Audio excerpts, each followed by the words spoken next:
বৈধ কাগজপত্র না থাকায় বিপাকে এবার প্রবাসী ভারতীয়রা 2025-এ 81 দেশ থেকে 24,600 ভারতীয়কে ফেরত পাঠানো হয়েছে। সবচেয়ে বেশি 11,000 ভারতীয়কে সৌদি আরব থেকে বহিষ্কার। রাজ্যসভায় তথ্য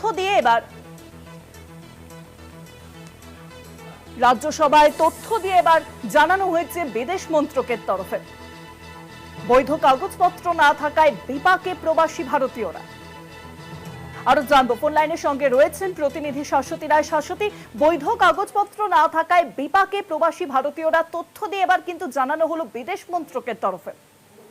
একেবারে বিদেশ মন্ত্রকের তরফে রাজ্যসভায় যে তথ্য পেশ করা হয়েছে পররাষ্ট্র মন্ত্রণালয়ের তরফ থেকে, তাতে দেখা যাচ্ছে যে 2025 সালে 81টি দেশ থেকে প্রায় 24,600 জনের কাছে বেশি ভারতীয়কে বহিষ্কার করা হয়েছে এবং যার মধ্যে সব থেকে বেশি সংখ্যক বহিষ্কৃত হয়েছে প্রবাসী ভারতীয়রা সৌদি আরবে।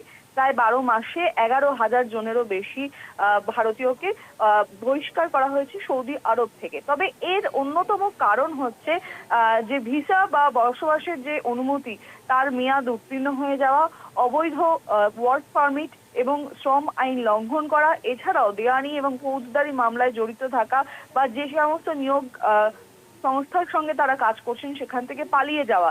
এই ধরনের ঘটনাগুলি কিন্তু আরব কান্ট্রির ক্ষেত্রে সব থেকে বেশি প্রভাব ফেলে যারা প্রবাসী ভারতীয় সেখানে কাজ করেন এবং তার ফলে কিন্তু এই সংখ্যা উত্তরোত্তর বৃদ্ধি পাচ্ছে এই উপসাগরীয় দেশগুলির ক্ষেত্রে এবং সব থেকে বেশি মাইগ্রেন্ট ওয়ার্কার যায় হচ্ছে আরবের ক্ষেত্রে।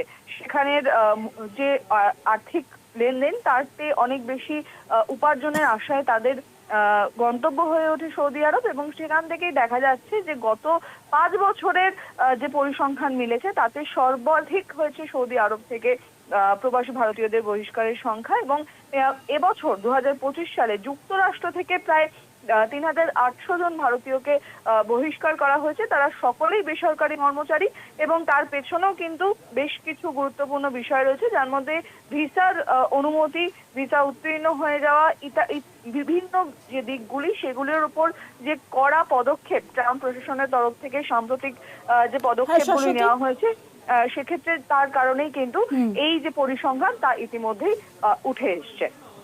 অনেক ধন্যবাদ তোমার শাশ্বতী। ফোন লাইনের সঙ্গে ছিলেন প্রতিনিধি শাশ্বতী রায়।